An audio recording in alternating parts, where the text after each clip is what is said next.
C word. Among thousands of other diseases one can contract, cancer is one that still does not have a cure, causing people to associate words like fear, uncertainty, pain, and suffering at the mere thought of cancer. With over 100 different types, cancers are scary, as many occur randomly. However, some can be self-induced.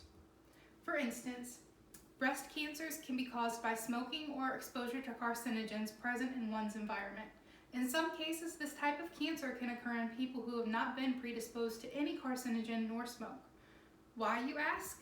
Well, breast cancers, including all other forms of cancers in general, are still not fully understood by doctors, making them one of life's biggest mysteries. How can cancers affect someone who has not harmed themselves internally through substance abuse? Are some people more prone to cancer than others? Are cancers caused by genetic mutations? There are so many questions regarding the disease with little to no answers. Personally, I hear about all cancers and their corresponding treatments and prevention techniques on a daily basis at my job, Carolina Endocrine, and my mom's Cardinal Points Imaging. Utilizing my resources, I had the privilege of interviewing two mammography technicians that work at Cardinal Points Imaging, Angela and Izzy. The technicians were able to answer all the questions I had and walked me through how patients are cared for upon receiving the news that they have breast cancer. Breast cancer is a disease formed by the overactive growth of malignant cells embedded in breast tissues.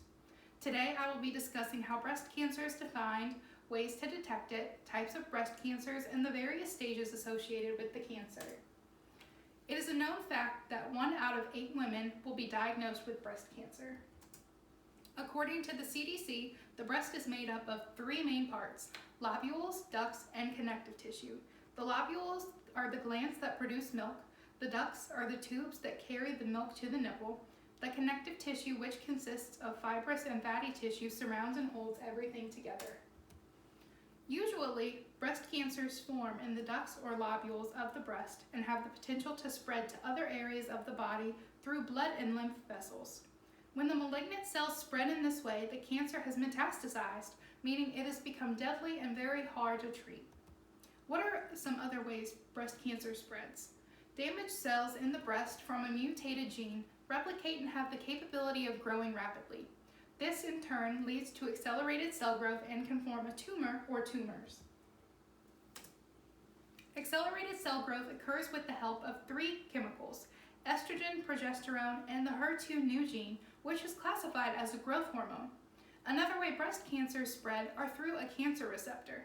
The National Breast Cancer Foundation says, think of a receptor as a mouth. When open, cancer cells can feed and grow. When blocked off or closed, the same cells begin to starve. As seen in the picture, the receptor combined with either progesterone or estrogen. The aforementioned growth hormone, HER2/neu, helps the infected receptor spread to other receptors which spread to others until a tumor or mass is present in breast tissue. Identifying cancer receptors are pivotal in doctors knowing how to best block the receptors, ultimately reducing the multiplication of malignant cells. How can one tell if they might have breast cancer? The most obvious symptom of breast cancer is breast pain, but over the years, doctors have discovered that some patients do not have any present symptoms, which is why the National Breast Cancer Foundation recommends patients between the ages of 40 and 65 to come in at least once a year to receive a mammogram. In my interview with Angela and Izzy, one of the 25 questions I asked was, which test, 2D mammography or 3D mammography, do you recommend to patients and why? Angela answered, well, I'm not a doctor, so I can't recommend anything, but 3D imaging is better. With the 2D mammograms, the radiologists have one image to look at, and he has to decipher through all of the dense breast tissue. It's just like looking at a photograph. With 3D, our machine takes images in 1mm slices, so the radiologist is able to look through dense breast tissue in slices. That said, 3D imaging is better. They are both good, however, 3D imaging is more realistic. Shown in this picture is the mammogram machine with 3D imaging used at Cardinal Points Imaging. While at Cardinal Points, Angela also handed me this door hanger that goes into detail about a breast self-exam. The American Breast Cancer Foundation, along with many other resources, encourage women to conduct monthly breast examinations on themselves. Women can perform the test in 2 different ways. in front of a mirror, or in the shower. Using the information from the American Breast Cancer Foundation, if conducting the test in front of a mirror, follow these 3 steps. 1. Stand in front of a mirror large enough to view both breasts. Press your hands firmly down on your hips and bend slightly forward. 2. Examine breasts visually to check for any changes in size, shape, contour, dimpling, redness, or scaliness of the breast skin and nipple. 3. Next, clasp your hands behind your head and press your hands forward. Pay attention to any changes in the contour of your breasts. Additionally, if conducting the test in the shower, 1. Raise your right arm and use the pads of your fingers on your left hand to feel for lumps in the right breast. 2. Begin at the outer edge of your breast and move in a circular motion to slowly feel your entire breast. 3. Gently squeeze the nipple and check for any discharge. Repeat the procedure on your left breast. If there are any changes in breasts of women, or in some cases men, please go and seek a consultation with a breast specialist. Did you know men can get breast cancer too? Even though it is exceedingly rare, 2% of men are potentially at risk. Most men develop a type of breast cancer called infiltrating ductal carcinoma, or IDC. According to the National Breast Cancer Foundation, the cells in or around the ducts begin to invade surrounding tissue.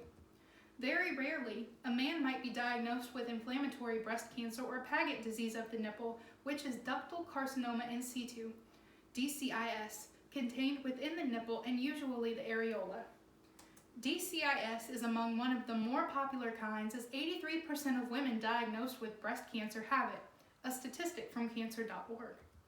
In addition to the 4 types I have previously mentioned, there are 7 other forms as well: lobular carcinoma in situ, invasive lobular cancer, triple-negative breast cancer, metastatic breast cancer, medullary carcinoma, tubular carcinoma, and mucinous carcinoma. The term in situ in several of the names previously mentioned refer to how the cancer has spread, ultimately meaning that the cancer is still in its original location and has not spread to other areas of the breast or body. In situ breast cancers are often thought of as the non-invasive or pre-invasive forms according to cancer.org. On the other hand, invasive breast cancers are categorized as the kind of cancer that spreads to other surrounding areas of the body. Currently, 70% of patients are diagnosed with invasive cancers, leaving the other 30% of patients to be diagnosed with in situ cancers and rare forms like Paget disease and angiosarcoma. Along with there being a wide variety of breast cancers comes different stages one can be diagnosed with. There are 4 stages of breast cancer, starting from stage 1 and advancing to stage 4. Each stage represents a different or new finding in the progression of the tumor or mass in breast tissue of a patient. Let's go in depth on what each stage entails. Stage 1 means there is a small but effectively treatable abnormality in breast tissue. The types of cancer associated with this stage are DCIS, LCIS, lobular carcinoma in situ, and Paget's disease of the nipple. The next stage is stage 2, which indicates that the breast cancer is growing, but the growth is restricted to the breast, or it has only spread to some lymph nodes. Although this stage is trickier than stage 1, stage 3 has it beat. Stage 3 means the cancer has spread outside of the tumor and into many lymph nodes or muscles. However, the cancer has not yet spread to organs. Once the cancer has spread to organs, a patient has been diagnosed with stage 4 breast cancer or metastatic breast cancer, making it nearly impossible to treat and contain. Ultimately, as the stage increases, so does the difficulty in being able to treat the stage of cancer. Early detection is key to the survival rate of any known cancers, especially breast cancer. Breast cancer is a disease formed by the overactive growth of malignant cells embedded in breast tissues. I have discussed how breast cancer is defined, ways to detect it, types of breast cancer, and the various stages associated with the cancer. With October being Breast Cancer Awareness Month, make sure every woman close to you between the ages of 40 and 65 receive their free yearly mammogram on National Mammography Day at Cardinal Points Imaging in hopes of combating this slow-growing yet potentially fatal cancer. And don't forget to always think pink.